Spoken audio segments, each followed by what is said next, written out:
Gracias. Maranata. Se nota que lo quieren. Vamos a ver nuevamente. Maranata. Gloria a Dios. Bienvenido, familia, a otra presentación de este seminario Descubriendo el Apocalipsis. Este tema en esta mañana más es un tema libre, no es parte directa con los temas que vamos a estar presentando, pero igual es apocalíptico también de naturaleza y también nos va a ayudar a entender el tema de esta noche, de esta tarde y los temas que van a venir. Así que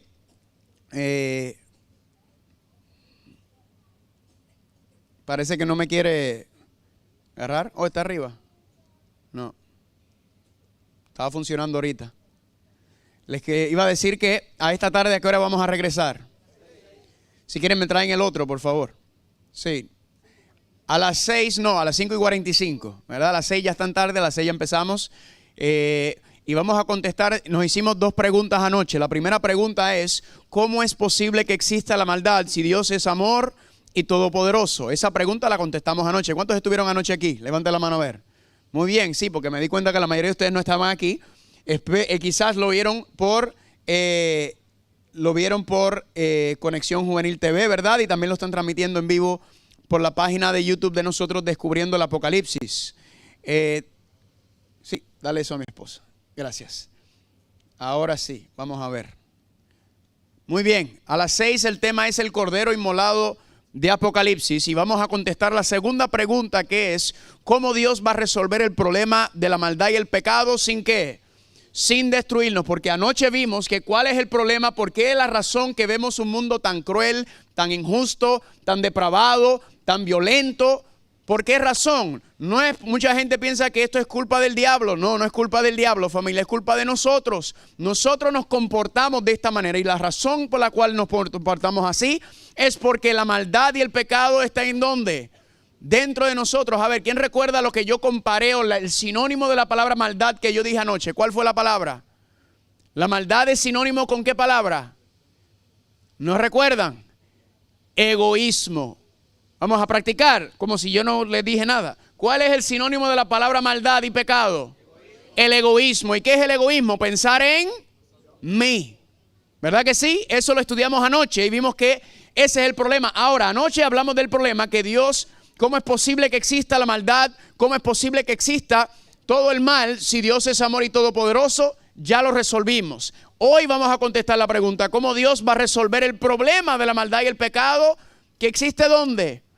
Dentro de cada uno de nosotros. Nosotros todos somos egoístas, todos somos, algunos a más grados que otros, pero todos lo somos naturalmente. Entonces, ¿qué tiene que ocurrir, familia? Dios va a destruir, dice la Biblia, y específicamente el libro de Apocalipsis nos da los tiempos proféticos, los eventos que van a acontecer antes de Dios acabar con este mundo, porque la profecía dice que Dios va a terminar y acabar con este mundo de pecado, de violencia, de injusticia, de inmoralidad, de guerra, de suicidio y de cáncer.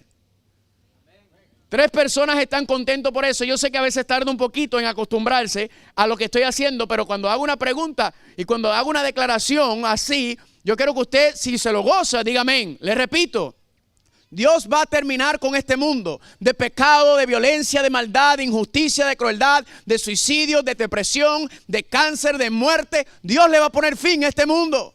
Amén. Gloria a Dios. Amén. Pero antes de hacerlo, ¿Dios qué tiene que hacer? Dios tiene que separar la maldad y el pecado de nosotros. ¿Por qué? Porque si no seríamos destruidos. Lo que Dios más ama es a sus seres creados y lo que Dios más aborrece es el pecado. Y en usted y en mí se encuentran ambos unidos. En esta tarde, familia, vamos a ver cómo es que Dios va a separar el pecado de nosotros para que no seamos destruidos. ¿Cuántos dicen amén? Escúchame bien. Yo no sé si usted nació en un hogar cristiano, yo no sé cuánto tiempo usted lleva en la iglesia, yo no sé quizás si hay alguien aquí que es la primera vez en su vida que entra por una iglesia, pero en esta tarde, escúchame bien, yo le voy a presentar a Jesucristo como usted nunca lo ha visto en su vida. Le voy a presentar el evangelio eterno, el plan de salvación, la introducción. Le voy a mostrar a Jesús como nunca lo ha visto en su vida, se lo prometo. Así que como les mencioné anoche, si usted no viene durante el resto de las 3 semanas, no se preocupe que yo no me voy a molestar. Pero si usted no viene esta noche, me voy a molestar contigo. Amén.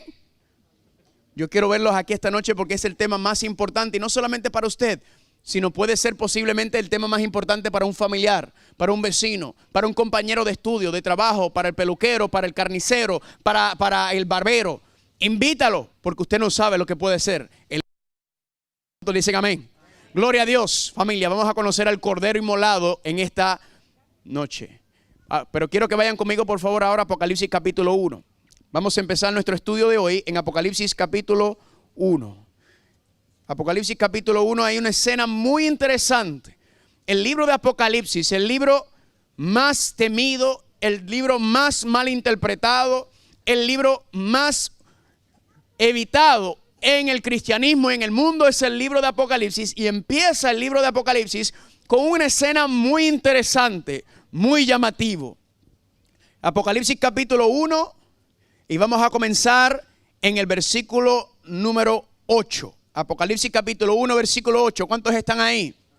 Dice así: yo soy el alfa y la omega, el principio y el fin, dice el Señor, el que es, el que era y el que ha de venir, el todopoderoso. Versículo 10. Juan dice: yo estaba en el Espíritu en el día del Señor y oí detrás de mí una gran voz como de trompeta que decía: yo soy el alfa y el omega, el primero y el último. Versículo 12.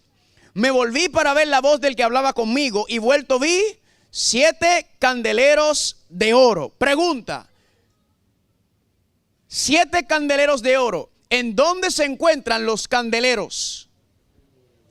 En el santuario. Específicamente, ¿en qué parte del santuario? En el lugar santo.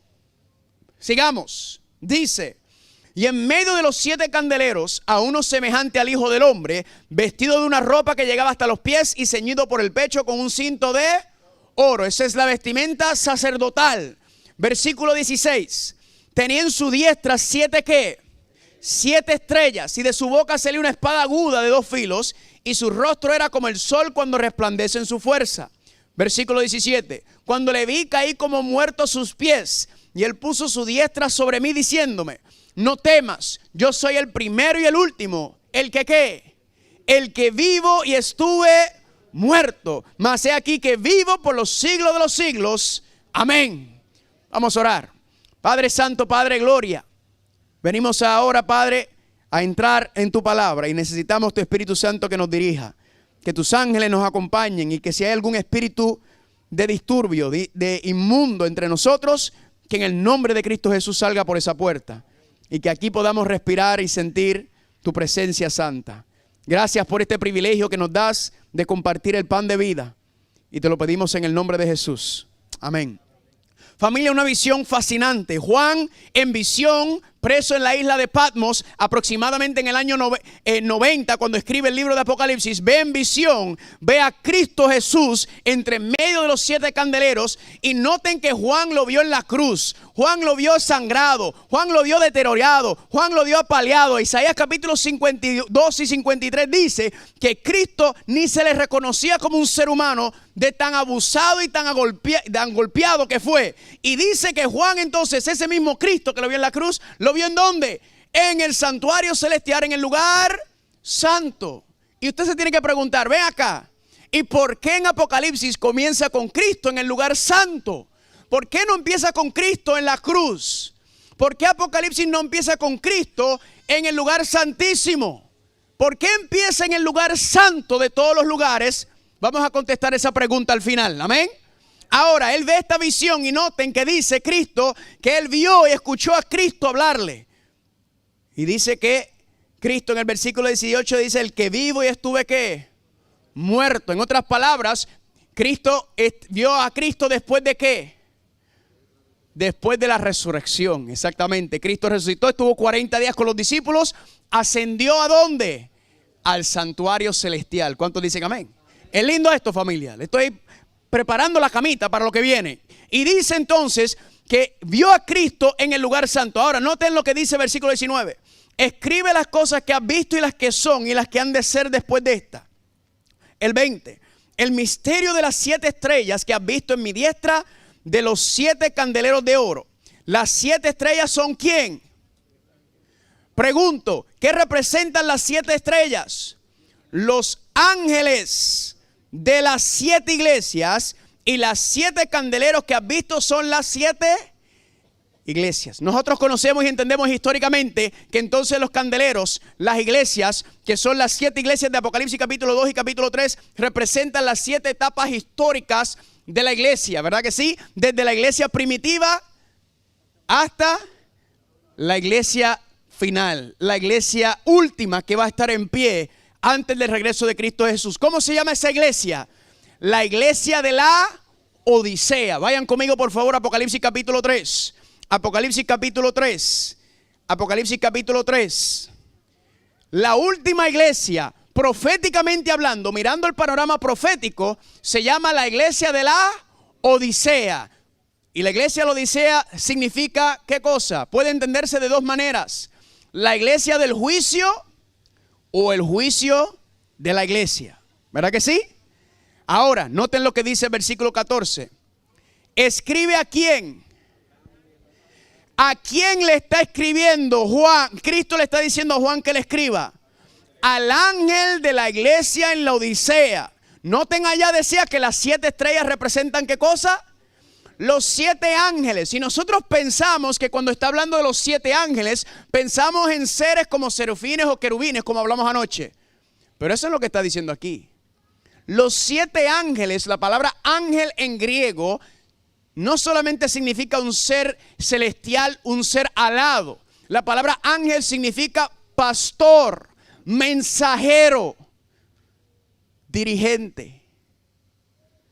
Y el Espíritu de Profecía confirma que cuando dice los ángeles de las 7 iglesias, ¿a quién le está hablando?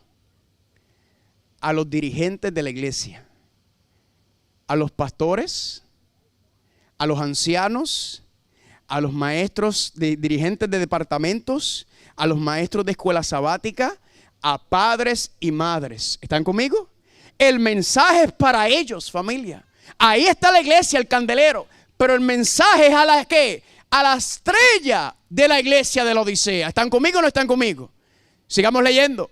He aquí el amén, el testigo fiel y verdadero, el principio de la creación de Dios. Esa palabra principio es la palabra griega ark, que mucha gente a veces dicen, Cristo es el primer ser creado. No, el principio de la creación significa que Él es el ark de la creación. Él es el jefe, el capitán, amén, el dueño de la creación.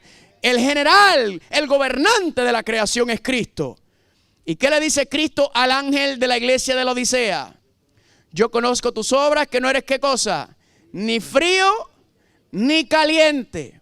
Ojalá fueses ¿qué? Frío o caliente. Versículo 16. Pero por cuanto eres tibio y no frío ni caliente, ¿qué dice Cristo al ángel de la iglesia de la Odisea? Te vomitaré. Pregunta, ¿ya está vomitado? No. Dice que te vomitaré. O sea, es un concepto que en el futuro. Le hago una pregunta, levánteme la mano. ¿Cuántas personas quieren ser vomitadas por Cristo? Nadie. ¿Verdad que no? Pregúntele a mi esposa. Las 2 cosas que yo más asco le tengo en este mundo: las cucarachas y el vómito. El vómito es asqueroso. Incluso yo no puedo escuchar a alguien vomitar, yo no puedo ver a alguien vomitar o oler el vómito porque me dan ganas a mí de... En otras palabras, Cristo le está diciendo al ángel de la iglesia de la Odisea, ¿qué le está diciendo? Me das náusea, me das asco. Y si no te arrepientes, sigue diciendo el versículos más adelante, si no te arrepientes, ¿qué va a pasar? Te voy a vomitar. Es un rechazo, ¿verdad que sí? El vómito es un rechazo a lo que ha entrado en tu cuerpo. Tu cuerpo lo está rechazando por la razón que sea. Cristo está diciendo, yo rechazo, te rechazo a ti, me das asco, me das náusea. No le está hablando al mundo, familia, le está hablando a la iglesia. Le está hablando a la iglesia final. Y nosotros sabemos, históricamente hablando, proféticamente hablando, nosotros somos la iglesia de la Odisea. Nosotros, la iglesia adventista, ¿cómo es posible que seamos una iglesia que le da asco a Cristo? Que le da náusea. Ahora, ¿son quiénes? Son los tibios. ¿Están conmigo o no están conmigo? Los tibios son los que le dan asco. No estoy hablando corporativamente porque la iglesia es la niña de los ojos del Señor. Amén. Pero hay algunos que le dan asco dentro de la iglesia al Señor. ¿Y qué dice Él? Si no te arrepientes, te voy a vomitar. Y como nadie quiere ser vomitado, significa que tenemos o no tenemos que estudiar el mensaje de la iglesia de la Odisea, ¿sí o no? Claro que sí, quizá usted lo ha escuchado antes y lo más seguro sí, porque es un tema muy, muy común en la iglesia. Pero hoy y durante estas 3 semanas le voy a presentar un panorama un poco diferente sobre el asunto de la iglesia de la Odisea. ¿Por qué? Porque yo no quiero ser vomitado. Levante la mano cuántos no quieren ser vomitados y rechazados por Cristo. Gloria a Dios, usted está en el lugar perfecto entonces, porque eso es lo que vamos a estar estudiando. Noten, versículo 15, ¿qué dice? Yo conozco tus obras, que no eres ni frío ni caliente. Y dice el 16, por cuanto eres ¿qué? Tibio. Quiere decir que dentro de la iglesia hay 3 condiciones espirituales. ¿Cuáles son? Frío, tibio y caliente. Usted y yo que estamos aquí en esta mañana, aquellos que nos están viendo por medio de las redes, le damos gloria a Dios por el Ministerio de Conexión Juvenil TV y todos los demás emisoras que nos están escuchando en todas partes del mundo. Usted y yo cuadramos o caemos en alguna de esas 3 condiciones. O usted es frío, o usted es caliente, o usted es tibio. Ahora, ¿qué es lo que sucede? Que estar en la condición de frío o tibio o caliente implica en dónde está tu relación con Cristo. Amén. Implica no si tú conoces de Cristo, sino si tú conoces a Cristo. Y son 2 cosas muy diferentes: conocer de alguien y conocer a alguien. ¿Están conmigo? Y durante esta semana, familia, las personas piensan que vengo a hablar de bestias y de los cuernos. Sí, vamos a hablar de esas cosas porque es parte de la profecía. Pero escúchame bien, el enfoque del libro de Apocalipsis no es en el anticristo. Es el grave error que hemos cometido por tanto tiempo, que cuando se habla de Apocalipsis, se habla de profecías, se habla de ¿qué? El anticristo, la bestia. No me malentiendan, eso es parte de la profecía, pero ese no es el enfoque de la profecía.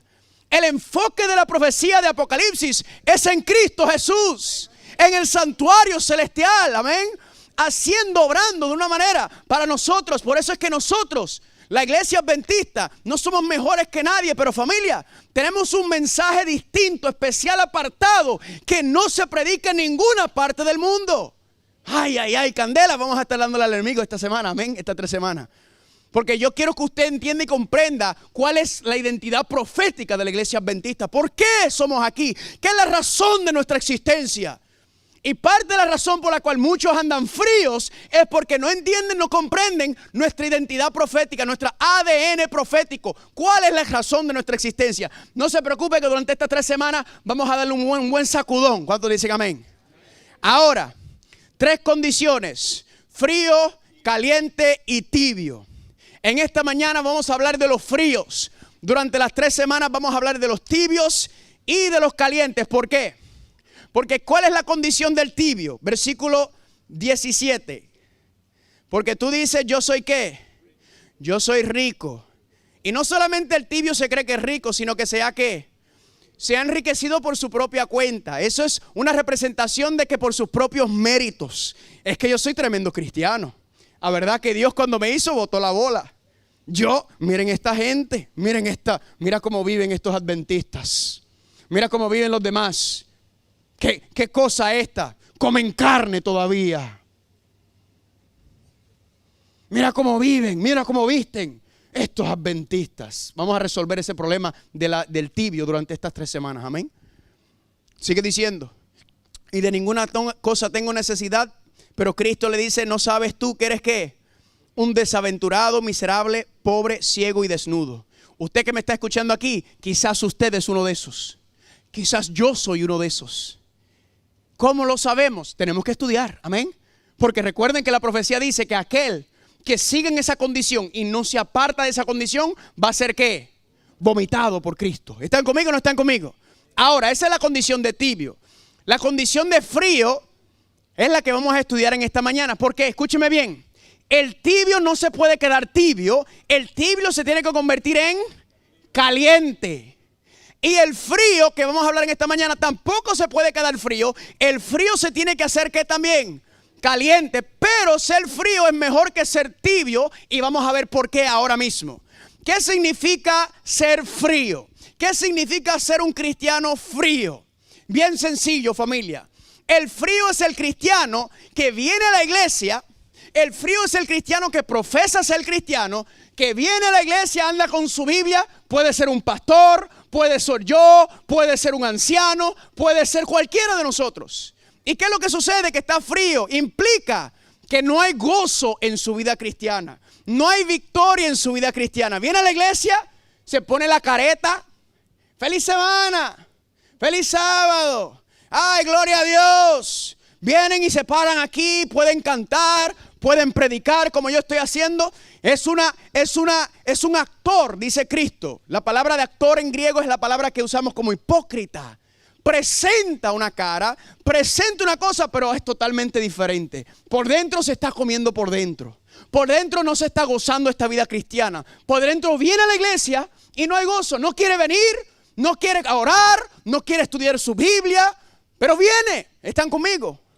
¿Cuál es la diferencia entre el tibio y el frío? Entre otras, es que el frío está consciente de su condición. Amén. El frío sabe que es frío y por eso es bueno, porque reconoce cuál es el problema. ¿Están conmigo? Por eso es mejor ser frío, porque el frío está consciente. El problema es el tibio, que el tibio se cree que se cree el cheche de la película, ¿verdad? Se cree la última Coca-Cola del desierto, como dicen por ahí. El frío está consciente de su condición. Y hermano, hermana, quizá yo estoy hablando de usted.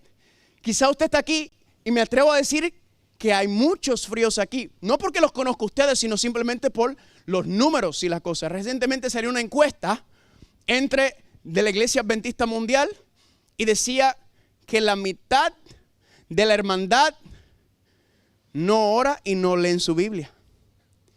Decía que más del 80% de la hermandad, del 15 al 20, dependiendo en qué región, no participan de las cosas de la iglesia, no están involucradas en la iglesia, no ayudan en la iglesia. La iglesia se mantiene de acuerdo a las estadísticas del 10 al 20% de la hermandad. En todos los sentidos, económicamente, administrativamente, son solamente el 10 al 20% de los hermanos de la iglesia que están involucrados. Pónganse a pensar en qué por ciento está usted. Y dentro de ese por ciento, los 20 al 10% de cada iglesia, ¿hay qué? Hay calientes, hay fríos y hay tibios. ¿Están notando la situación, familia? Esto es una cosa grave lo que está pasando. Porque Cristo dice en Mateo capítulo 7, que porque tú digas, versículo 21, no todo el que me diga Señor, Señor, ¿y hará qué? Irá al reino de los cielos, sino ¿quiénes? Los que hacen la voluntad. Hay una distinción entre los que profesan ser cristianos y los que son. ¿Están conmigo? ¿En dónde estás tú? Yo no estoy aquí para martillar a nadie. Yo no estoy aquí para darle azote a nadie. Eso no es el trabajo mío, ni es el trabajo de ninguna persona que se para a predicar la palabra de Dios. El trabajo mío que yo voy a hacer con ustedes hoy es yo voy a compartir con ustedes mi estudio personal. ¿Por qué? Porque yo no quiero ser frío y yo no quiero ser tibio. Yo quiero ser caliente. ¿Cuántos dicen amén? Yo voy a compartir con ustedes mi experiencia con la Biblia. En cuanto a cómo es que yo sé en qué condición yo soy, y eso lo vamos a estudiar durante estas 3 semanas. Pero la pregunta entonces es, ¿qué es lo que le pasa al frío? El frío duda de su salvación. El frío lucha. El frío tiene una batalla. El frío quiere victoria. El frío quiere una vida gozosa. El frío quiere tener deseos y ganas de leer la Biblia. El frío quiere estudiar. El frío quiere estar involucrado, pero no está. Batalla y lucha con su vida cristiana. No ve la victoria. Ve que es imposible vivir a la altura del llamado que Cristo nos ha hecho. Él dice, es demasiado alto lo que nos está llamando. Cristo dice ser perfecto como vuestro Padre en los cielos. Yo no puedo ser perfecto. Yo trato, Señor. Yo lucho, Señor. Pero no logro obtener la victoria. Sigo arrastrándome en el pecado. Sigo cayendo. Mi carne me lleva al mundo. En vez de orar y de estudiar qué es lo que quiero hacer, quiero ver películas de Hollywood y quiero irme a las discotecas. Quiero ir y ver sinvergüenzadas en la televisión. No logro tener la victoria. ¿Y qué es lo que sucede con muchos de estos cristianos fríos? Una de dos cosas. O se va de la iglesia o se queda aquí y se convierte en un llenabanco, en un estorbo. En una persona que está aquí, pero no hay gozo, no hay alegría. Vamos a resolver ese problema en esta mañana. ¿Cuántos dicen amén? ¿Saben por qué se lo digo? Porque yo también estaba ahí. Yo me bauticé hace 10 años. Y cuando yo empecé en esta vida cristiana, los primeros años, yo también decía, pero ¿qué es lo que pasa? Esto está muy fuerte, esto está muy duro. ¿Qué es lo que está pasando, Señor? Y yo oraba, no tanto, pero estudiaba mi Biblia mucho. Yo al principio no oraba casi, me estudiaba la Biblia mucho. Y yo decía, Señor, ¿qué es lo que pasa esta batalla, esta lucha? ¿Y sabe cómo fue que llegué a entender el problema? Todo comienza con entender el plan de salvación. Amén. El problema por la cual existen personas frías, y esto es cuando dicen en la iglesia, quizás usted lo ha escuchado, es más fácil salvarse que perderse, ¿verdad que sí? Usted oye esa frase y usted dice, ¿pero qué disparate es ese? ¿Cómo que es más fácil salvarse que perderse? No, eso no tiene sentido. Claro, porque no entendemos el plan de salvación. Cuando entendemos el plan de salvación, entonces vamos a entender cuál es nuestro lugar, dónde estamos ubicados y cuál es nuestra obra en el plan de salvación. ¿Cuántos están conmigo? Ahora, el plan de salvación está dividido en 3 dimensiones. ¿Cuántas dimensiones? 3 dimensiones. Vamos a empezar. La primera se llama la justificación. ¿Cuántos han escuchado esta frase? Es una frase teológica. Justificación, dice aquí. La justificación está basada en los méritos y en la obra que Cristo hizo por nosotros y nuestra fe en esa obra redentora. También se le conoce como ser declarado justo, perdonado y o justicia imputada. ¿Están conmigo? ¿Cuál es la primera dimensión del plan de salvación? Díganlo todos, yo quiero que lo digan todos. Vamos a suponer que yo no sé, usted viene por primera vez y le pregunto. Pregunta, iglesia, ¿cuál es la primera dimensión del plan de salvación? Todos juntos. ¿Viste? Ya están hechos unos teólogos. Justificación. En otras palabras, si quieren darle una palabra sinónimo a la justificación, es perdonado. Amén. Qué lindo. ¿Qué significa la justificación? Ser perdonado. ¿Cuántos dicen amén? Pero luego, la justificación es en el momento. Luego que en el momento que usted es justificado, que usted es declarado justo, perdonado, entonces comienza la segunda dimensión de la salvación, que se conoce como la santificación. ¿Y qué es la santificación? La santificación está basada en la obra que permitimos que ¿quién? Que el Espíritu Santo haga en nosotros. Y aquí es donde está el problema. En el problema de la santificación es donde está el problema. Pero vamos a ir poco a poco. También se conoce como ser recreados a imagen y semejanza de Cristo. Y el término teológico es justicia impartida. Implica que es un proceso. Amén. Y la última parte de la dimensión. Vamos a ver cuál es la primera dimensión de la salvación. La justificación. ¿Cuál es la segunda dimensión de la salvación? La santificación. Y la última se conoce como la glorificación. Y dice aquí, ese evento de la glorificación ocurrirá ¿cuándo? En la segunda venida de Cristo. ¿Por qué? Estos cuerpos serán transformados y tendremos cuerpos nuevos y glorificados. Noten que 1 Corintios 15 y en todas las demás partes de la Biblia donde habla de la glorificación, no dice en ninguna parte que la mente será transformada. Cuando Cristo venga, Él no viene a transformar la mente, Él viene a transformar ¿qué? El cascarón viejo esta mente cascaroneada también, con una predisposición al egoísmo. Noten que quiere cambiar esto. Pero la mente, hablando no de la estructura física de la mente, sino el interior de la mente, el carácter tiene que ser transformado y cambiado ¿cuándo? Antes de su llegada. Empezando hoy, claro, y todos los días. Eso es la santificación. Escúchame bien, por favor. Necesito que usted me entienda, porque me puede malentender lo que voy a presentar con ustedes. Yo no estoy hablando hoy de santificación. No estoy hablando del proceso diario después que usted acepta al Señor. Yo solamente en esta mañana me voy a enfocar en una parte y es la justificación. Amén. Si los fríos, los que están aquí y los tibios también le ayuda. Si usted entiende lo que es la justificación, usted está en el proceso o en el camino para comenzar a ser caliente. Nadie dijo amén, pero está bien, yo lo digo, gloria a Dios. Amén. Ese es el relato, ese es el plan. ¿Cuántos dicen amén? Ahora, dentro de las dimensiones de la salvación hay un problema. ¿Y cuál es el problema? El problema es este. Cómo Dios lidia, cómo Dios se enfrenta a un cristiano que peca. ¿Están conmigo? ¿Cuál es la pregunta?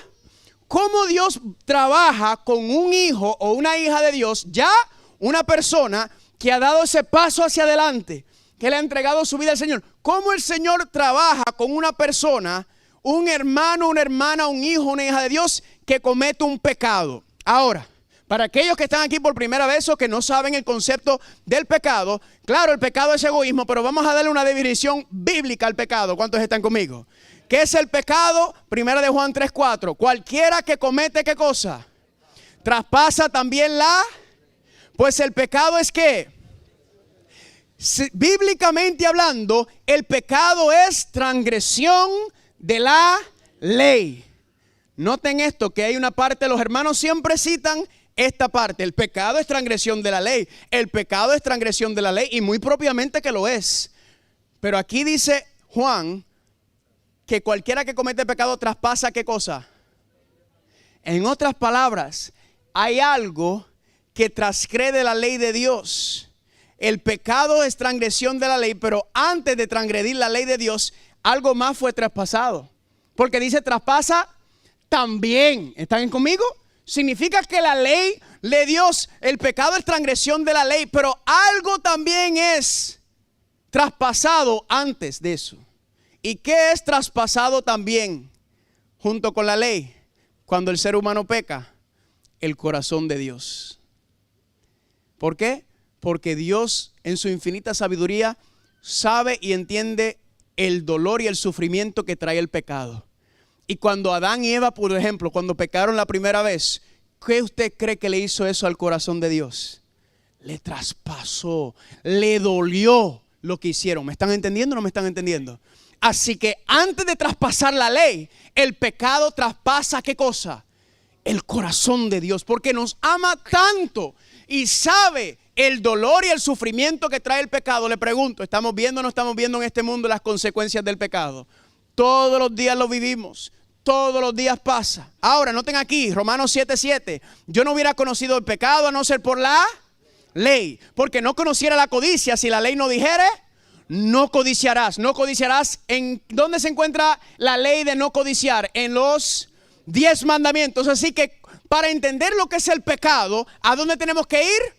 A la ley. La ley es el diagnóstico, es el médico, el que nos diagnostica el problema. La ley nos enseña el pecado que existe dentro de usted y de mí. Ahora viene la pregunta interesante. ¿Cuántos tipos de pecados hay?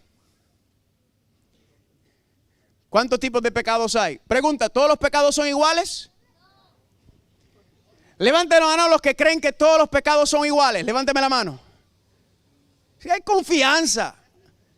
Levánteme la mano los que creen que no todos los pecados son iguales. Levánteme la mano. Muy bien. A mí me gustan los que levantaron la mano. ¿Por qué? Porque son bravos. Aunque se equivóquese, no tenga pena de equivocarse. Los demás como que, ay, no sé.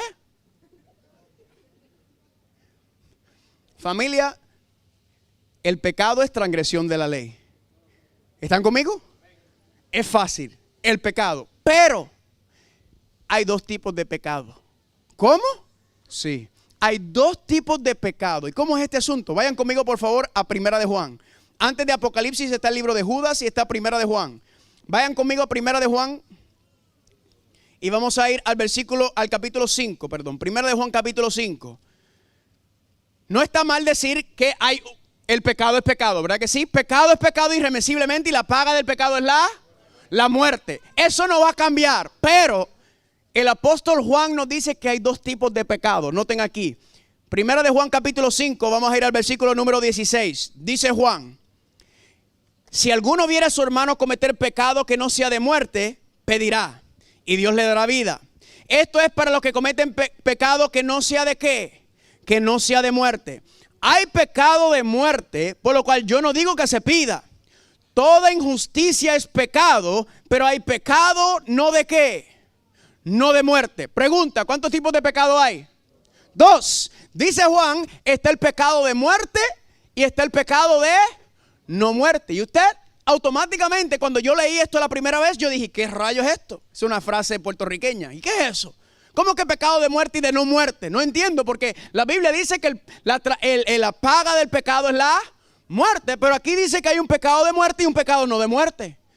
Ahora, yo fui criado católico, ¿verdad? Y a nosotros nos hacen pensar que hay unos pecados peores que otros, ¿verdad? Están los pecados, ¿cuáles? Los pecados capitales, ¿verdad? La gula, la ira, los 7 pecados capitales. Y están los otros capitales que no son tan graves como esos, ¿verdad?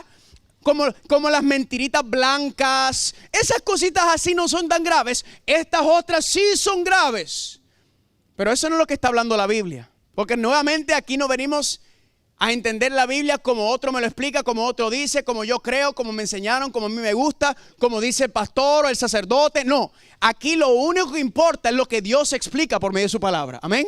Y si Dios nos dice que hay pecado de muerte y pecado de no muerte, quiere decir que Dios nos lo va a explicar en su palabra. ¿Cuántos dicen amén? ¿Será que lo explica en la Biblia claramente cuál es el pecado de muerte y el pecado de no muerte? Claro que sí. Vayan conmigo a Números capítulo 15. Números capítulo 15, el cuarto libro de la Biblia. Números capítulo 15. Números capítulo 15. Vamos a entender qué es el pecado de muerte y el pecado de no muerte. Y esto nos va a ayudar a entender también nuestra condición. Recuerda, estamos buscando cómo Dios lidia con un cristiano que cae en pecado. Números capítulo 15. ¿Cuántos están ahí? Vamos a empezar en el versículo número 22. Dice así: cuando errares o cuando cayeres y no hicieres todos estos mandamientos que el Señor ha dicho a Moisés, todas las cosas que el Señor os ha mandado por medio de Moisés, desde el día en que el Señor los mandó y en adelante por vuestras edades. Miren esto, el versículo 24. Si el pecado fuera ¿por qué? Por hierro. ¿Alguien tiene otra versión de Biblia que dice algo aparte de hierro? De ignorancia. Muy bien, algo más. Ignorancia de hierro. Vamos a seguir leyendo. Si el pecado fuere por hierro o por ignorancia involuntario de la congregación, toda la congregación ofrecerá un novillo por holocausto en olor grato al Señor, y en su ofrenda y su libación conforme a la ley, y a un macho cabrío en expiación. El sacerdote hará expiación por toda la congregación de los hijos de Israel y le será perdonado. ¿Cuántos dicen amén? Le será perdonado porque ¿qué es? Hierro es. Y ellos traerán sus ofrendas, ofrenda encendida al Señor, y sus expiaciones delante del Señor por sus hierros. 26. Y será perdonado a toda la congregación de los hijos de Israel y a los extranjeros que mora entre ellos, por cuanto es hierro de todo el pueblo. Hierro, ignorancia, involuntario. Versículo 27. No, ya lo leí. No, 27. Si una persona pecare por hierro, ofrecerá ¿qué cosa? Una cabra de un año para expiación. Y el sacerdote hará expiación por la persona que haya pecado por hierro. Cuando pecare por hierro delante del Señor, ¿qué hará ese sacrificio? La reconciliará, y por reconciliarse le será ¿qué? Perdonado. 29.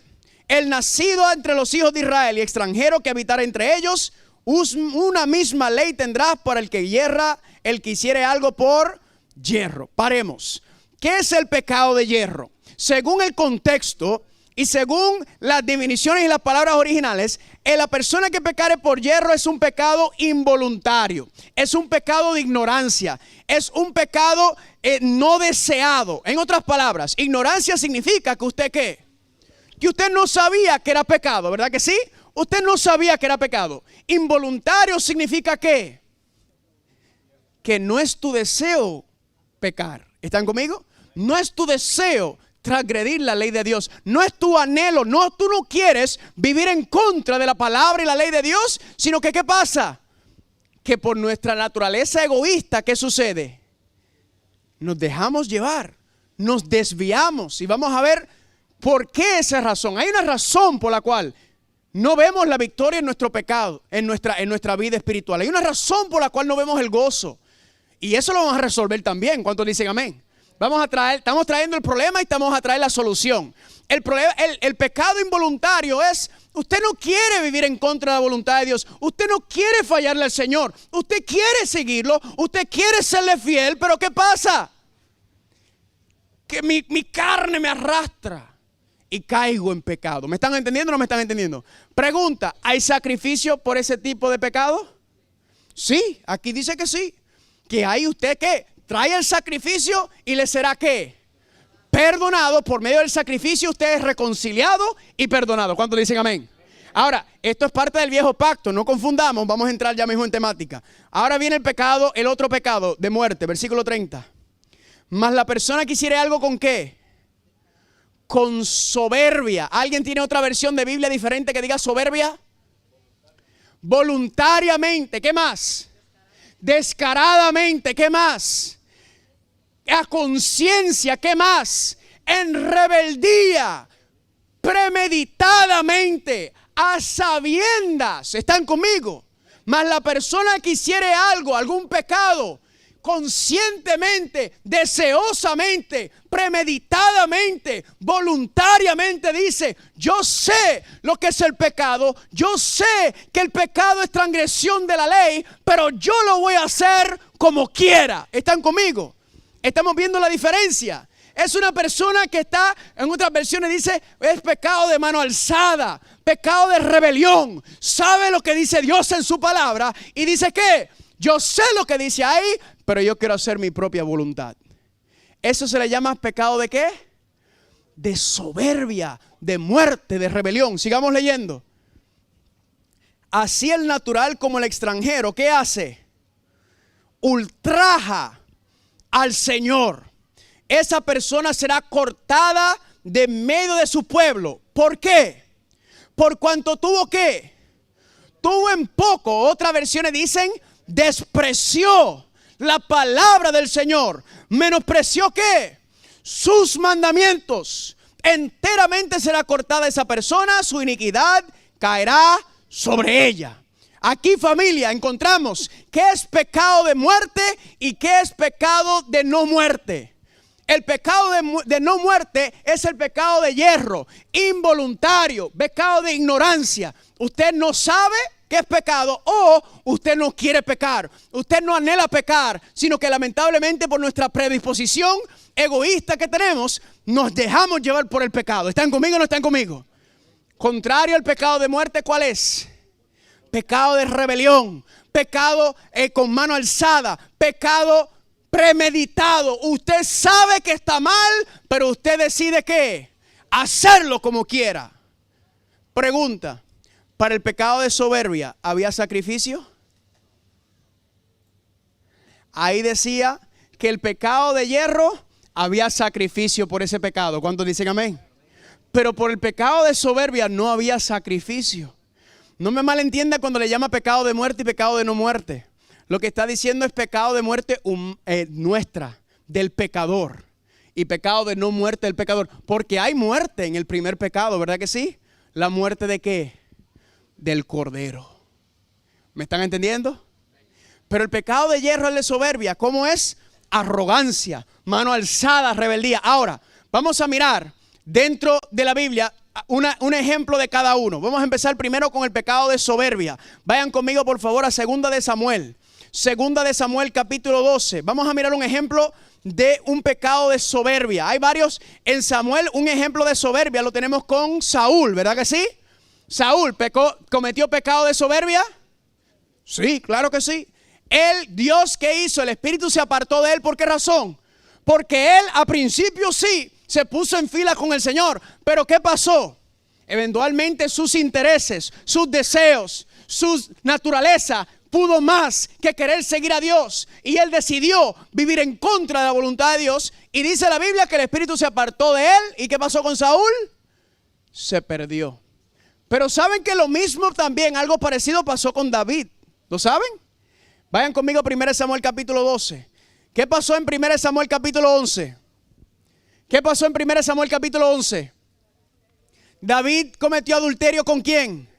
Con Betsabé. ¿Cuál fue el problema de David? Muy sencillo, si usted lee el relato bíblico, David, un gran guerrero, venció a Goliat, el invencible, llevó al ejército de Israel a unas victorias contundentes. Pero ¿qué le pasó a David? Se puso muy haragán. Dejó de salir a guerrear, dejó de salir a pelear por el Señor y se quedó ¿qué? Se quedó muy cómodo en la casa. ¿Y qué le empezó a pasar? Le empezó a crecer la pancita espiritual, ¿verdad? Dejó de ponerse, de afilarse. Él decía, empezó a confiar ¿en quién? En él. ¿Y qué sucedió? Dice el relato que se levantó un día y cuando miró por el balcón, ¿a quién vio? A Betsabé. Y ella se estaba bañando. Entonces David ahí vio y dijo, ¿qué tenía que haber hecho David en ese momento? Si David hubiera estado afilado espiritualmente, si hubiera estado trabajando, si hubiera estado aferrado del Señor, ¿qué hubiera hecho David cuando ve a Betsabé? Se aparta. Pero David estaba ¿cómo? Espiritualmente muy haragán. ¿Y qué sucedió? Que la miró, la codició y la tomó. ¿Verdad que sí? ¿Y qué pasó a causa de ese adulterio? Cayó en embarazada. Luego planificó para que Urías, ¿verdad?, fuera entonces a acostarse con ella para que dijera, para que el hijo fuera de ella. Pero Urías, fiel al Señor, dijo, no, durante tiempo de guerra no hay intimidad con la esposa porque esta es la batalla del Señor. ¿Y qué hizo? Regresó, David entonces lo mandó a matar, ¿verdad que sí? Básicamente lo mandó a matar y murió. Y después que murió Urías, porque David lo puso al frente, ¿qué sucedió? David luego dijo, bueno, esta mujer está embarazada, su esposo murió, yo entonces la voy a tomar como esposa. Y todo el mundo dijo, ay, pero qué rey, pero qué pastor nosotros tenemos, qué pastor más bueno, qué bondadoso, que va a tomar una mujer de otro hombre, que está embarazada de otro hombre y se la va a tomar. Este rey nuestro es grande, este pastor nuestro es de primera. Hasta que ocurrió ¿qué? Hasta que Dios le habló ¿a quién? Al profeta Natán. ¿Y qué hizo el profeta Natán? El profeta Natán le mostró ¿qué? Le mostró su pecado a David. ¿Cuántos dicen gloria a Dios por los profetas? Porque los profetas están ¿para qué? Para amonestarnos. ¿Por qué el profeta viene? Porque el pueblo se ha desviado y el profeta llega a decirle al pueblo, está fuera del camino, enderézate. Amén. ¿Aceptamos o rechazamos a los profetas? Candela, no vamos a entrar en eso ahora.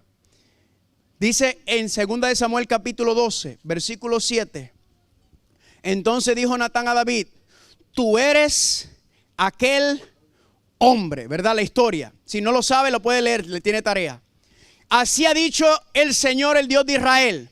Dios le va a hablar a David ahora. Yo te ungí por rey sobre Israel y te libré de la mano de Saúl. Y te di la casa de tu señor, las mujeres de tu señor en tu seno. Además te di la casa de Israel y de Judá. Y si esto fuera poco, te habría añadido mucho más. Noten el versículo 9. ¿Por qué pues que tuviste en poco o despreciaste? La misma frase de Números 15:30.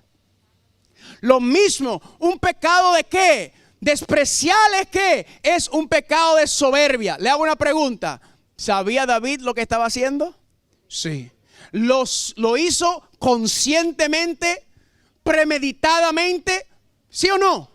Claro que sí. Él la tomó. Luego mandó a llamar al esposo para engañarlo, pensar que se fuera a acostar. Luego de eso, cuando no le salió, lo envió a la parte al frente del ejército para que muriera. Luego entonces vino, cuando murió, entonces la trató de tomar y trató de engañar al mundo, al pueblo.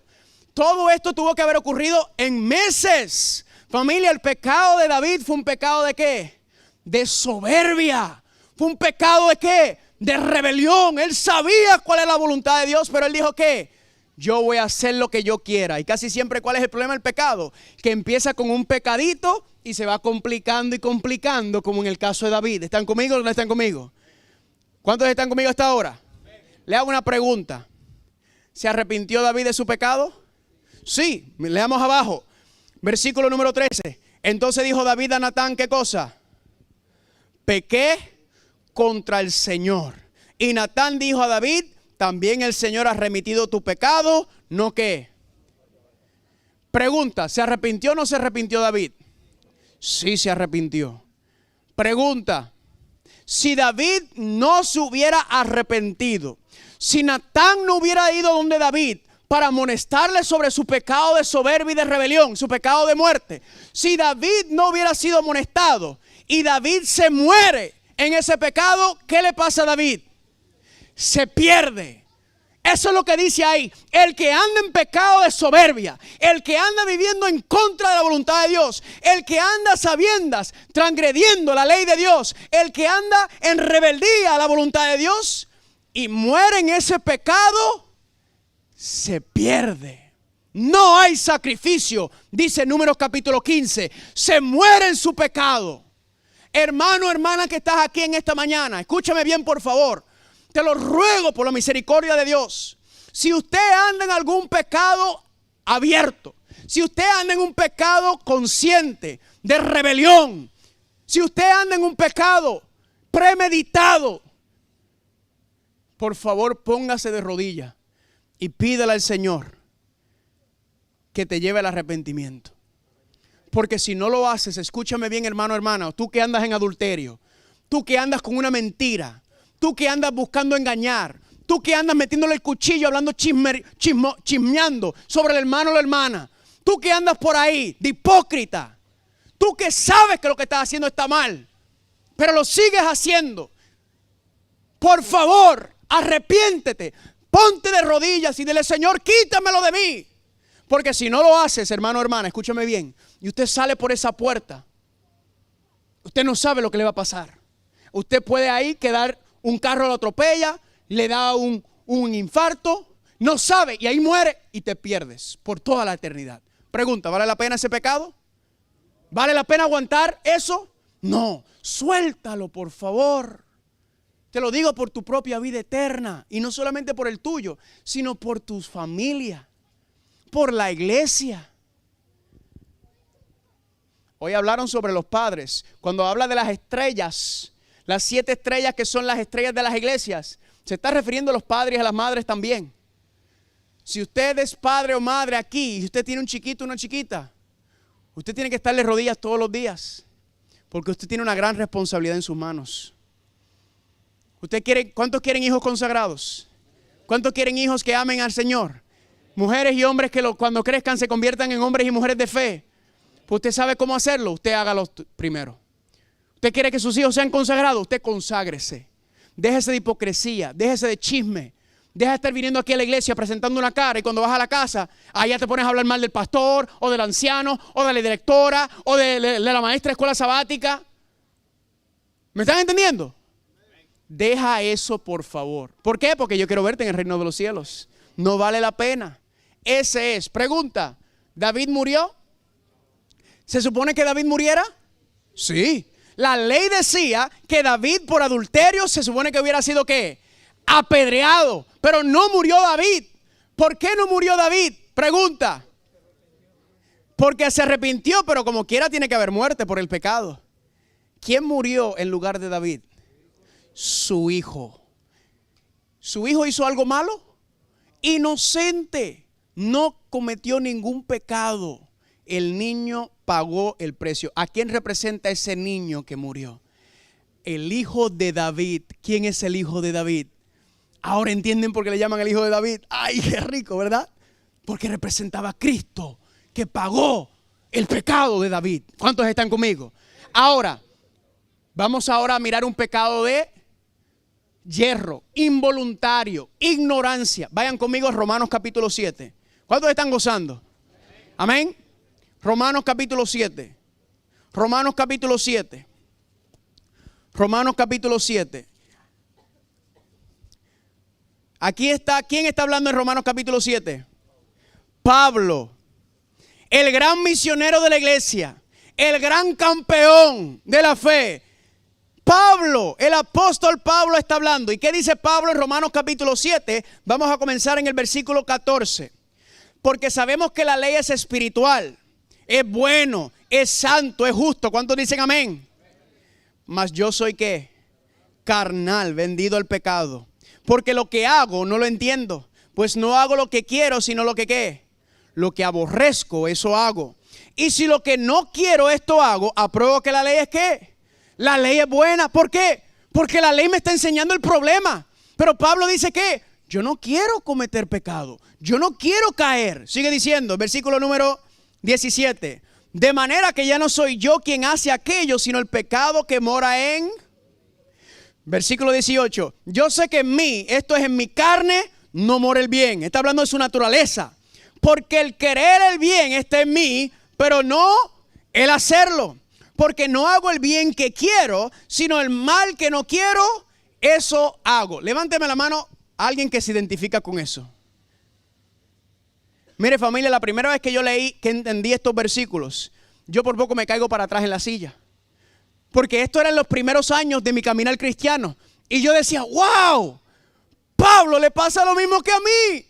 Pero yo pensaba que Pablo caminaba sobre las nubes. Y Pablo dice, ¿qué cosa? Yo no hago el bien que quiero hacer, no lo hago. Y el mal que quiero evitar, ¿qué dice? Lo hago. Y se da cuenta Pablo que la ley me enseña el pecado en mí, la maldad en mí, pero yo no quiero hacer el pecado, yo no quiero caer, yo no quiero ceder. Y dice, me doy cuenta que ¿qué? Que no soy yo que quiero, sino es mi ¿qué? Mi carne, mi naturaleza carnal. ¿Cuántos están conmigo? Cuando yo leí eso y dije, gloria a Dios, yo no soy el único. Porque uno viene a la iglesia y todo el mundo parece santo aquí. Todo el mundo ahí. Feliz sábado, ¿verdad? Es cuando a veces se meten en los cuartitos o se van en el pasillito donde salen los avispones. Pero aquí todo el mundo es santo aquí en el templo. Casi siempre. Y Pablo dice que Pablo tiene una lucha entre ¿qué? Entre la carne y el espíritu. Escúcheme bien, hermano, hermana. Si usted está aquí en esta mañana y usted no siente ninguna batalla o ninguna pelea entre la carne y el espíritu, usted no sabe de lo que yo estoy hablando y usted dice, yo no sé de lo que está hablando este muchacho. Usted es tibio. ¿Me está entendiendo? Usted está en la condición de tibio. Porque el tibio cree que ¿qué? Que está bien. Pero ¿qué sucede con Pablo? Pablo dice que tengo una batalla interna. No lucho. Y esa es la lucha diaria del cristiano. Familia, yo lucho y peleo con mi naturaleza carnal todos los días. Todos los días peleo con ella. Todos los días la tengo que sujetar. Todos los días la tengo que someter a Dios. Porque si no la someto, ¿qué me va a pasar? Me va a dominar. Me va a llevar a hacer lo que no quiero hacer. Sigamos leyendo, versículo 20. Si hago lo que no quiero, ya no lo hago yo, sino que el pecado que mora en mí. Así que dice Pablo, queriendo yo hacer el bien, hallo esta ley, que ¿qué está en mí? El mal está en mí. Versículo 22. Porque según el hombre interior, o sea, según mi raciocinio, mi mente, me deleito en la ley de Dios. Pregunta, ¿se goza Pablo en la ley de Dios? Claro que sí. ¿Por qué se goza Pablo en la ley de Dios? Porque la ley es que, la ley que enseña. ¿Qué enseña la ley? El pecado. Y él dice, cuando yo veo la ley de Dios que me enseña el pecado, gloria a Dios, porque el pecado me hace daño. Amén. Así que la ley es rica porque la ley me protege de aquello que me hace daño, que es el pecado. Me cuida, Pablo dice, me encanta la ley de Dios. Pero ¿qué más dice en el versículo 23? Pero veo otra ley en mis miembros que se rebela contra la ley de mi mente y que me lleva cautivo a la ley del pecado, que está ¿dónde? ¿Qué es lo que tiene Pablo? Pablo tiene una batalla interna. La batalla entre la carne y el espíritu. De eso vamos a hablar más adelante. Porque si usted logra entender esa batalla, más adelante vamos a hablar sobre la victoria sobre el pecado. Gloria a Dios. Le voy a dar un toquecito de lo que vamos a estar tocando. En el santuario está explicado el plan de salvación.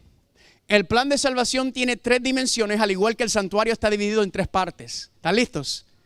La primera parte del plan de salvación se llama la justificación. Muy bien, ya se lo aprendieron. La justificación es el perdón de los pecados. ¿Alguien está contento? Gloria a Dios. La segunda dimensión se llama como la santificación. La santificación, ¿qué es? Dios no solamente quiere justificarte o perdonar tus pecados, sino que Dios quiere santificarte, en otras palabras, darte la victoria sobre el pecado en tu vida. Amén. Le estoy dando un toquecito nada más. Y la última dimensión del plan de salvación, que es la glorificación, es que Dios no solamente quiere perdonar tus pecados, Dios no solamente quiere darte la victoria sobre el pecado en tu vida para que no sigas siendo arrastrado por el pecado, sino que Dios va a eliminar y erradicar el pecado y la maldad de este mundo y del universo para siempre. Gloria a Dios. ¿Están conmigo o no están conmigo? Me estoy adelantando, se me escapan a veces las cositas, pero es que este es rico, familia, lo que vamos a estar estudiando. Amén.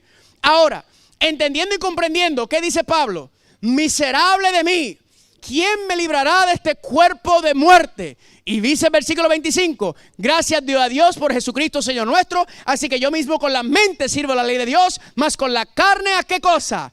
A la ley del pecado. ¿Están conmigo o no están conmigo, familia? Y aquí está la diferencia. Pregunta, ¿cuál es la diferencia entre ambos pecados? La naturaleza es la misma. ¿Cuál es la diferencia? La actitud. ¿Cuál es tu actitud hacia Dios? Si usted dice que usted conoce a Dios, si usted dice que tiene una relación con Dios, significa que usted también tiene que conocer y entender y tener una relación y entender lo que es el pecado. ¿Me están entendiendo?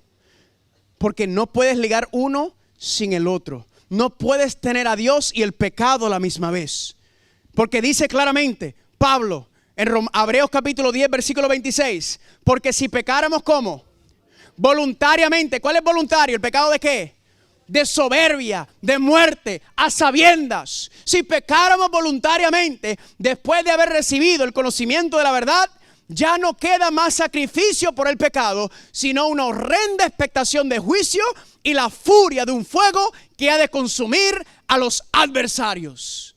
Pablo dice que aquellos que andan en contra de Dios voluntariamente, andan premeditadamente. Quizás usted está sentado aquí y está pensando en el adulterio que va a cometer ya mismo. Quizás no físicamente se va a acostar con alguien, pero quizás va a abrir la computadora, el teléfono, o va a hacer una llamada y ver cosas que usted no tiene que estar viendo. Eso es igual que una persona que se acuesta físicamente, dice Cristo. Si usted anda con ese tipo de mentalidad sentado aquí en esta mañana y diciendo, yo estoy loco por salir de aquí porque quiero hacer X o Y, sabiendo que eso va en contra de la voluntad de Dios, hermano, hermana, pídele al Señor que el Espíritu Santo te lleve al arrepentimiento, por favor. Y si pides, Dios te lo va a dar. Durante estas 3 semanas mi deseo y mi anhelo no es solamente que ustedes entiendan y comprendan el plan de salvación. Mi anhelo y mi deseo en estas 3 semanas es que cada uno de nosotros llegue a ser un cristiano caliente para el Señor. Eso es lo que yo quiero. Yo quiero que cada uno de ustedes, yo quiero verlos a todos ustedes en el reino de los cielos. Y yo quiero que cada uno de ustedes se convierta en un misionero y una misionera de Dios. Que gane muchas almas para el Señor, amén. Y que se goce de la vida cristiana. Ese es mi deseo y eso es lo que voy a enseñarle durante estas 3 semanas. ¿Cuántos dicen amén? Acuérdate que el Apocalipsis no trata sobre el anticristo y la bestia. El anticristo trata sobre ¿quién? Sobre Cristo Jesús, amén. Sobre Cristo es el Apocalipsis. Él es el enfoque del libro de Apocalipsis. Él es el centro de todas las profecías del Apocalipsis. ¿Cuántos dicen amén? Así que familia, entendiendo esto, ya entendemos el asunto del yerro, el involuntario, el que no quiere. Salmo 51:5, aquí en maldad he sido formado y en pecado me concibió mi madre. Carlos, yo no quiero pecar, yo no quiero cometer errores, pero no logro entender, no logro victoria. Es la misma batalla de Pablo, amén. ¿Y cuál fue Pablo que dijo que es la respuesta? La única respuesta a esto es Cristo Jesús. Es el único. Familia, justificación. Le voy a dar unos versículos de justificación para concretar lo que es. Vayan conmigo a 2 Corintios, después de Romanos, 2 Corintios, capítulo 5. Justificación. Familia, en esta tarde, escúcheme bien, yo no le estoy dando todas las habichuelas hoy. Las habichuelas usted le dicen frijoles, ¿verdad? Yo no le estoy dando todo completo, porque en esta tarde yo creo que usted venga a las 6. Yo le estoy dando un toquecito nada más. A las 6, familia, vamos a entender este asunto de la justificación. Es como una continuación de este tema. 2 Corintios, capítulo 5. Miren lo que dice el versículo 17. De modo que si alguno está en Cristo, ¿qué es? Nueva criatura. Pero usted dirá, pero yo no soy nuevo. Yo sigo igual. Yo sigo con los mismos malos hábitos, con los mismos problemas, con las mismas luchas, con las mismas batallas. Yo no tengo victoria porque ahí dice que yo soy una criatura nueva. Nueva criatura es las cosas viejas, ¿qué cosa? Y aquí todas son hechas ¿qué? Significa que si usted no está echando las cosas viejas atrás, usted no está en Cristo. Porque aquí dice que el que está en Cristo es nueva criatura. Y nueva criatura implica que ¿qué? Que está dejando las cosas atrás. Si usted está en la iglesia y usted sigue con lo mismo que seguía antes, es que ¿qué? Estoy hablando premeditado. ¿Están conmigo? No estoy hablando de pecado involuntario. Usted no es de Cristo. Sigamos. Aquí está la explicación. Todo esto proviene ¿de quién? De Dios. ¿Qué nos qué? ¿Qué nos qué? ¿Están dormidos? ¿Qué nos qué? ¿Tienen hambre ya? Cuidado que vamos a hablar del ayuno durante estas 3 semanas. Ay, yo no vengo. Todo esto proviene de Dios que nos reconcilió. Familia, si hay reconciliación entre Dios y la humanidad es porque hubo ¿qué? Una ruptura, una separación entre la relación de Dios y la humanidad. ¿Están conmigo? Hay reconciliación, dice, consigo mismo por Cristo, y nos dio el ministerio de ¿qué? De la reconciliación. Que Dios estaba en Cristo reconciliando consigo al mundo, no tomándole en cuenta ¿qué cosa? A los hombres sus pecados.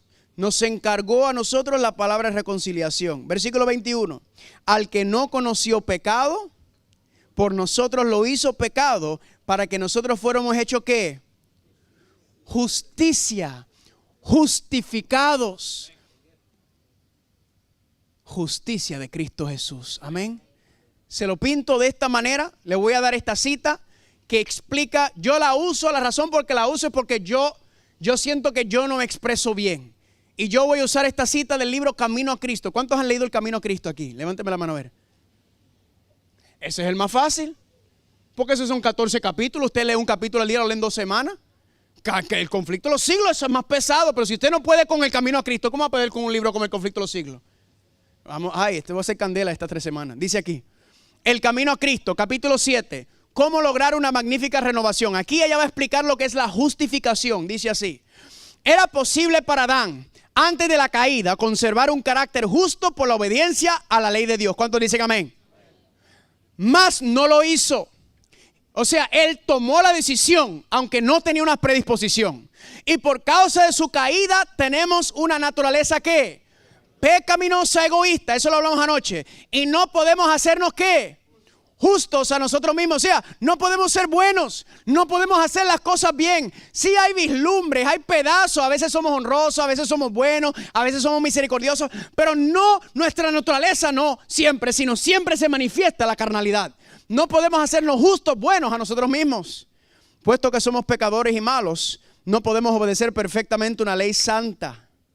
No tenemos por nosotros mismos justicia con que cumplir lo que la ley de Dios exige.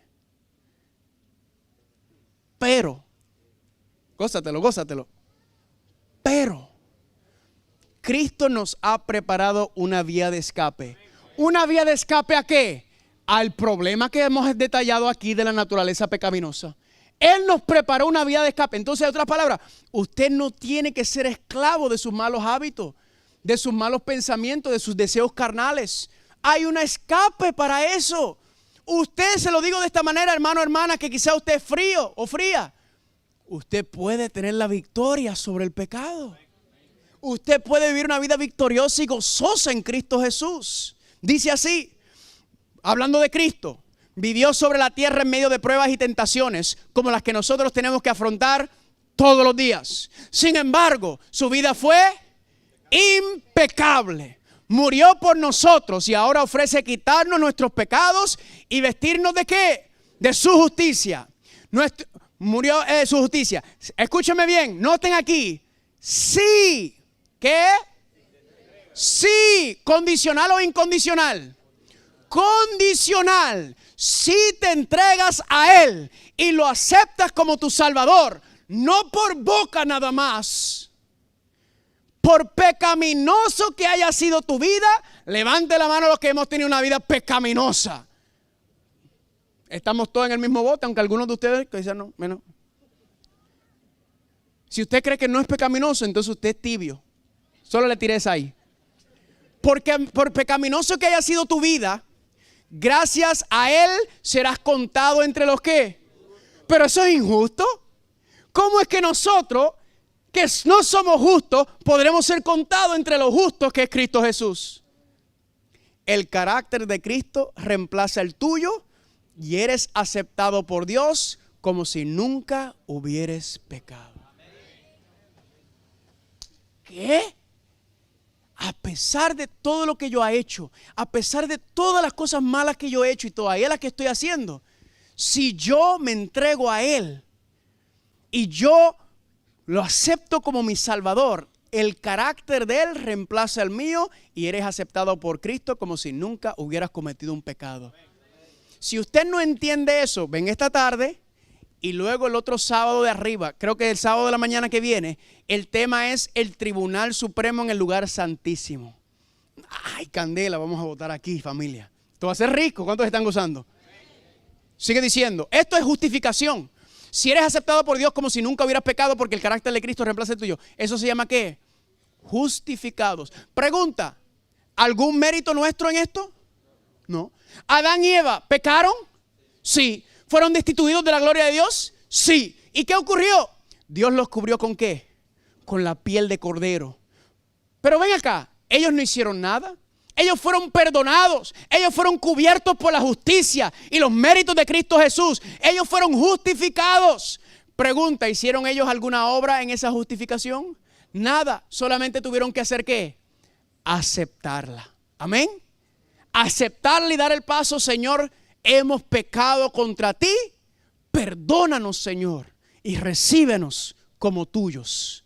¿Y qué sucede? Eres aceptado por Cristo Jesús. Claro, hay otras complicaciones, pero vamos a ir detallándolas a medida que nos vayamos moviendo. Eso es justificación. Ni usted ni yo estamos ahí hace 2000 años y usted y yo no contribuimos absolutamente nada a lo que Cristo hizo por nosotros, a su obra, a su justicia, a su sacrificio, a su muerte. Nada usted y yo contribuimos a eso, pero gracias a eso usted y yo podemos ser perdonados y tener una segunda oportunidad. Pregunta, ¿es lindo o no es lindo esto? Dios no te está pidiendo nada, solamente que lo aceptes. Te voy a dar un ejemplo. Es como si usted fuera a ir a la universidad y usted va a la universidad el primer día y va y se apunta, se va a matricular, se apunta, pasa los papeles y cuando usted viene le entregan un sobre. Y cuando usted abre el sobre le dan el diploma. Primer día de clase en la universidad, te entregaron el diploma en la mano y tú, ¿pero qué es esto? Sí, no, ahí está el diploma de graduación. Usted ya es graduado. ¿Qué usted diría? Gloria a Dios. ¿Qué usted tiene que hacer por los próximos 4 años o 2 años, dependiendo de cuánto sea la carrera? Mantener el diploma. Amén. Eso es santificación. Y ni siquiera la santificación es por nuestros méritos, también es por la obra del Espíritu Santo. Pero vamos a entrar en eso después. ¿Están conmigo o no están conmigo? Noten, Juan 3:10-37.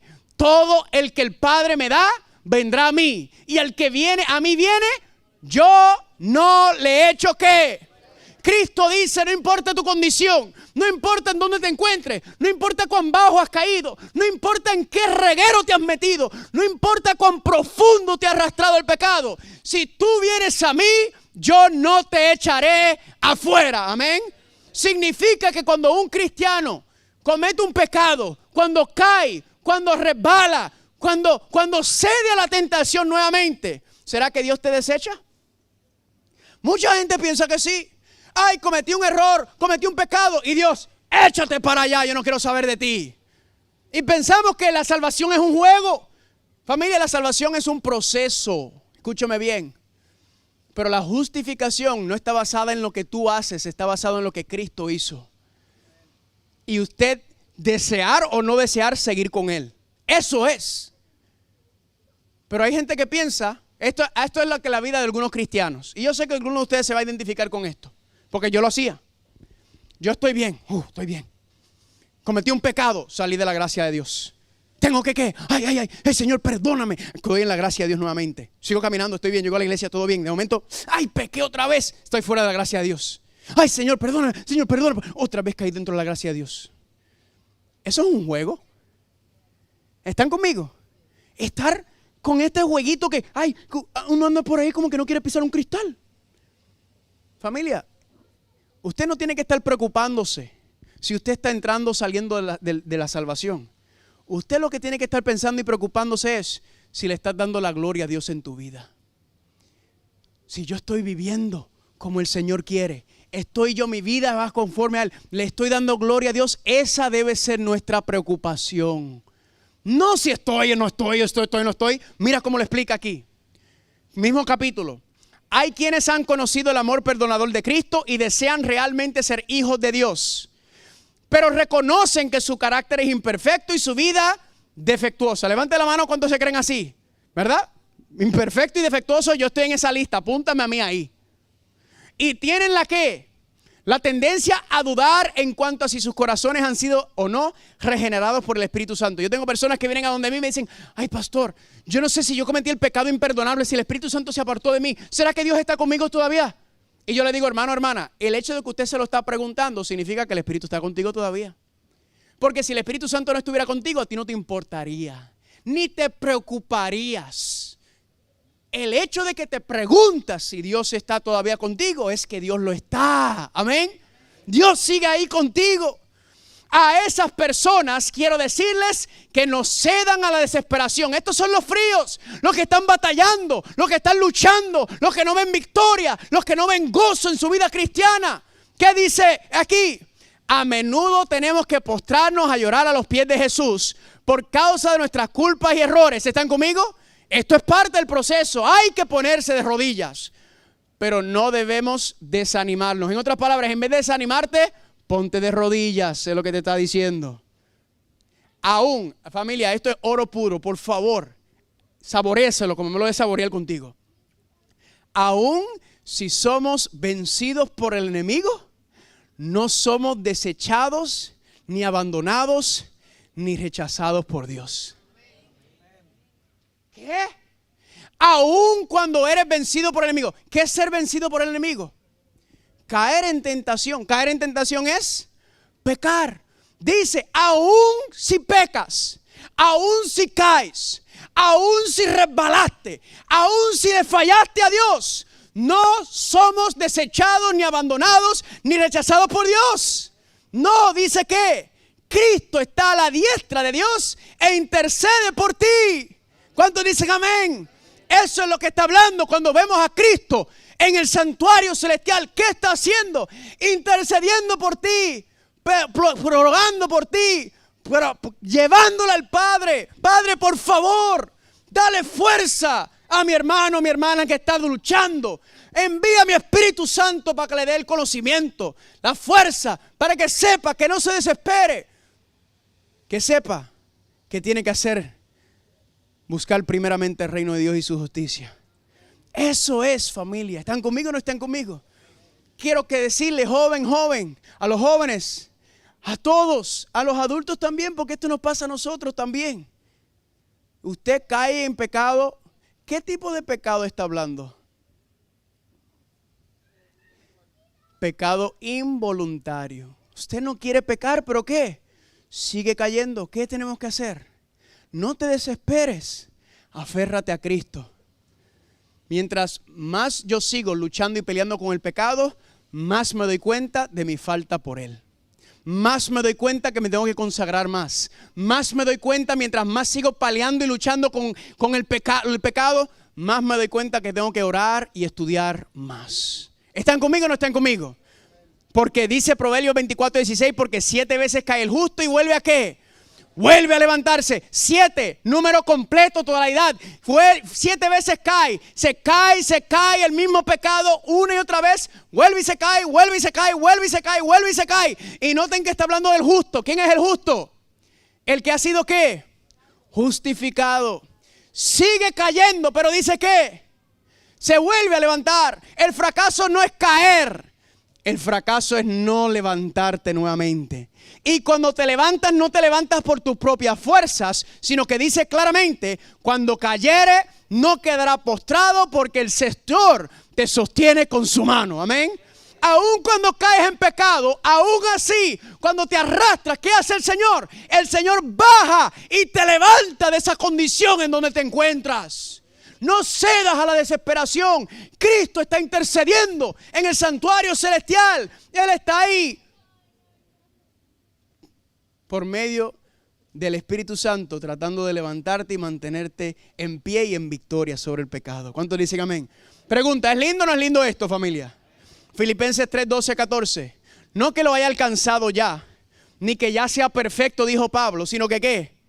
Que prosigo, sigo, a fin de poder alcanzar aquello para lo cual también fui alcanzado. ¿Por quién? Por Cristo Jesús. Hermanos, hermanas, Pablo nos está hablando a nosotros y él entiende, al igual que Cristo entiende. Yo mismo no pretendo haberlo alcanzado ya, pero una cosa hago, olvidando ciertamente lo que queda atrás y extendiéndome a lo que está delante, prosigo a la meta, al premio del supremo llamamiento de Dios en Cristo Jesús. ¿Están conmigo o no están conmigo? Vamos a cometer errores, vamos a fallar, eso es parte del proceso. No te desanimes, no te desesperes. El problema no es que sigues cayendo, el problema es cómo estás tratando tú de resolver ese problema.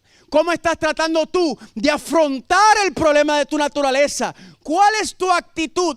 Ese es el problema. Y durante estos tiempos que estemos juntos vamos a estudiar cómo lograr una victoria, una vida victoriosa en Cristo Jesús. ¿Cuántos dicen amén? ¿Cuántos quieren la victoria en su vida? ¿Cuántos lo quieren? Pues usted está en el lugar perfecto, familia.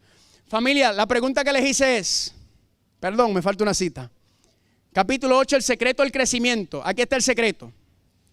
Cuando pensamos mucho en nosotros mismos, nos alejamos de Cristo. ¿Cuál es el problema entonces? Pensar en ti. ¿Qué tengo que hacer yo? ¿Cómo estoy haciendo yo? ¿Qué hago yo? Nos alejamos de Cristo, fuente de la fortaleza y la vida. Por esto Satanás se esfuerza constantemente por mantener nuestra atención apartada del Salvador e impedir así la unión y comunión del alma con Cristo.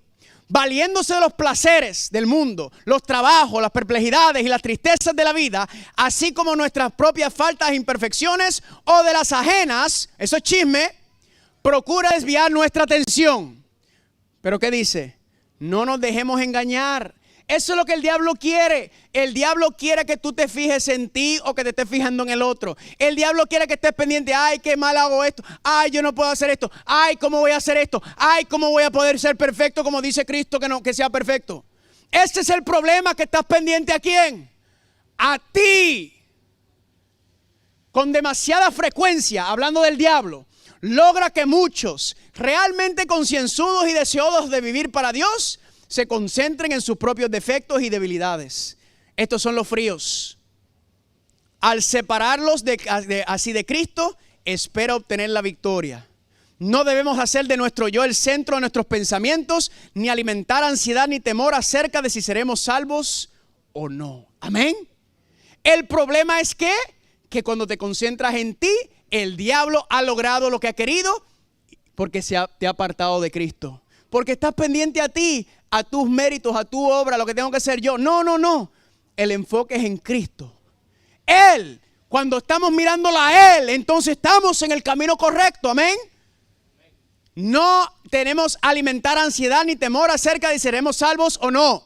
Hermano, hermana, despreocúpese por favor de que si usted es salvo o no. Preocúpese por reflejar la gloria de Dios en tu vida. Que ese sea tu enfoque. Yo quiero representar a Cristo. Yo quiero ser un embajador, un representante. Yo quiero que el mundo vea a Cristo por medio de mí. Ese debe ser nuestro enfoque. Cuando Cristo se hizo humano, se unió a sí mismo a la humanidad con un lazo de amor que ningún poder es capaz de romper. ¿Salvo qué? La decisión de cada ser humano. En otras palabras, la salvación o la no salvación depende de qué cosa. De una decisión. ¿De qué? La decisión tuya de si tú quieres seguir con Cristo o no. Si tú quieres seguir con Cristo, tú estás en el camino de la salvación. Si tú quieres vivir en contra de Cristo, entonces siga por ahí, que se va a perder. Pero no se va a perder por sí mismo, por sus pecados, porque los pecados ya fueron pagados en la cruz del Calvario. Usted se va a perder o salvar porque usted acepta o rechaza a Cristo Jesús. ¿Están conmigo? Por eso dicen que la salvación es fácil y la perdición es difícil. ¿Están conmigo? ¿Por qué? Porque ya todo está hecho. El plan está puesto. Todo está hecho para ti. Dice, Satanás constantemente nos presenta engaños y seducciones para persuadirnos a romper ese lazo. ¿Qué lazo? ¿El lazo de qué? De la relación con Cristo. A que decidamos separarnos de Cristo. Necesitamos velar, luchar y orar para que nada pueda inducirnos a elegir a otro maestro, ya que siempre tenemos la libertad para hacerlo. Por lo tanto, mantengamos los ojos fijos en Cristo y Él nos preservará. Confiado en Jesús, estamos seguros. ¿Cuántos dicen amén? Gloria a Dios. Miramos a Cristo en el santuario celestial. Miramos a Cristo. Y con esto terminamos. La pregunta que les hice al principio: ¿por qué razón en Apocalipsis presentan a Cristo en el lugar santo? ¿Por qué no lo presentan en la cruz? ¿Por qué no lo presentan en el lugar santísimo? ¿Por qué presentan a Cristo en el lugar santo entre medio de los candeleros? ¿Quieren la respuesta? Terminamos aquí. La respuesta. Hechos de los Apóstoles, capítulo 57. Se habla de Cristo como caminando en medio de los candeleros de oro. Así se simboliza su relación con las iglesias. Se me quedó la S ahí, disculpen. Está en constante comunicación con su pueblo. Conoce su real condición. Observa su orden, su piedad, su devoción. Aunque es el sumo sacerdote y mediador en el santuario celestial, se le presenta como caminando de aquí para allá en medio de sus iglesias en la tierra. Con incansable desvelo y constante vigilancia, observa para ver si la luz de alguno de sus centinelas arde débilmente o si se apaga. Si el candelero fuera dejado al mero cuidado humano, la vacilante llama se iría apagando y moriría. Pero Él es el verdadero centinela en la casa del Señor, el fiel guardián de los atrios del templo. Su cuidado constante y su gracia sustentadora son la fuente de la vida y la luz. Amén. ¿Están viendo el panorama? Lo que está diciendo por qué Cristo en Apocalipsis 1 aparece, dice: Cristo fue presentado como sosteniendo las 7 estrellas en su mano derecha. Esto nos asegura que ninguna iglesia que sea fiel a su cometido necesita temer la destrucción, porque ninguna estrella que tiene la protección del Omnipotente puede ser arrancada de la mano de Cristo. Eso es oro puro. ¿Recibieron el correo anoche? ¿Cuántos recibieron el correo anoche? Yo le envié anoche. Usted me da su correo electrónico, le envío todas las notas, todas las citas, toda la información para que usted lo tenga, porque a lo mejor usted se está quedando dormido porque ya se quiere ir. Pues si en algún momento el Espíritu Santo le sacude, entonces pues usted va a estar pendiente. ¿Está bien? ¿Qué es lo que está diciendo? ¿Por qué Cristo aparece en el lugar santo entre medio de los candeleros? Bien sencillo. Porque el libro de Apocalipsis va a hablar de ¿qué? De rebelión, de apostasía, de persecución, de plagas, de guerra, de destrucción. Eso no es lo que presenta el Apocalipsis, ¿verdad que sí? Eso es lo que todo el mundo mira a primera distancia. Eso es lo que explica. Pero ¿qué está diciendo? Cristo dice: yo estoy entre medio de las 7 iglesias. ¿Por qué? Porque yo soy el capitán de este barco. Aunque hay rebelión, aunque hay apostasía, aunque parece que se está cayendo, aunque parece que no hay esperanza, y esto aplica no solamente a la iglesia, sino a ti individualmente. Aunque parece que no hay esperanza, aunque parece que no sabes, aunque te estás cayendo, aunque no quieres seguir, aunque parece que el enemigo está venciendo, vemos a Cristo entre las 7 iglesias, porque Él está sosteniendo al pueblo de Dios. Él tiene esta iglesia en su mano, y esta iglesia, por más difícil y fuerte y perseguida y atacada y rebelión que exista, esta iglesia va para el reino de los cielos. Eso es lo que nos está presentando. Eso es lo que nos está diciendo, familia. Ese es el mensaje de Cristo para estos tiempos. ¿Cuántos dicen amén? Esa es la razón, familia. ¿Cuántos dicen gloria a Dios? Y dice Isaías 61:3. Sonido. Levántate, resplandece, que ha venido tu luz y la gloria del Señor ha nacido sobre ti. Porque aquí que tinieblas cubrirán la tierra y oscuridad los pueblos, mas sobre ti amanecerá el Señor. No se preocupen, que yo sé. Y sobre ti será vista su gloria. Y andarán los gentiles a tu luz y los reyes al resplandor de tu nacimiento. Eso es una profecía mesiánica, pero nos aplica a nosotros cuando somos renacidos en Cristo Jesús. Significa que ¿qué? Que sobre ti será vista su gloria. Familia, ese es el enfoque nuestro. El enfoque nuestro es: ¿le estoy dando gloria a Dios en mi vida? No que si estoy o no estoy, olvídese de eso. Usted preocúpese cada día por saber si tu vida es un reflejo de la gloria de Dios. Y si no lo es o no lo está haciendo, no está haciendo bendición a otras personas, entonces ¿qué te dice? Ven, ponte conmigo y ponte de rodillas, que yo quiero resplandecer mi luz y mi gloria sobre ti. Yo quiero que tú seas un centinela mío. Yo quiero que la gente conozca quién yo soy por medio de tu vida. Yo quiero obrar poderosamente en tu vida porque yo quiero que otros conozcan a mí por medio de ti. Pregunto en esta noche, en esta mañana, ¿alguien quiere decir, yo reconozco que yo puedo hacer más? Yo reconozco que no estoy donde quiero estar. No estoy donde estaba, porque el Señor me sacó de ese hoyo. Pero tampoco he llegado todavía, como dice Pablo, sino que ¿qué? Prosigo. Hay alguien esta mañana junto a mí, yo soy el primero en pie y yo digo, le soy sincero, yo no oro lo suficiente. Yo no estudio mi Biblia lo suficiente. Yo reconozco, hermanos y hermanas, que yo tengo que consagrarme más. Yo no me siento preparado para las cosas que dice el Apocalipsis. Pero yo quiero decirle al Señor en esta mañana, Señor, yo quiero orar más, yo quiero consagrarme más, yo quiero estudiar más tu Biblia. Si ese es tu anhelo en esta mañana, ponte en pie en el nombre de Cristo Jesús.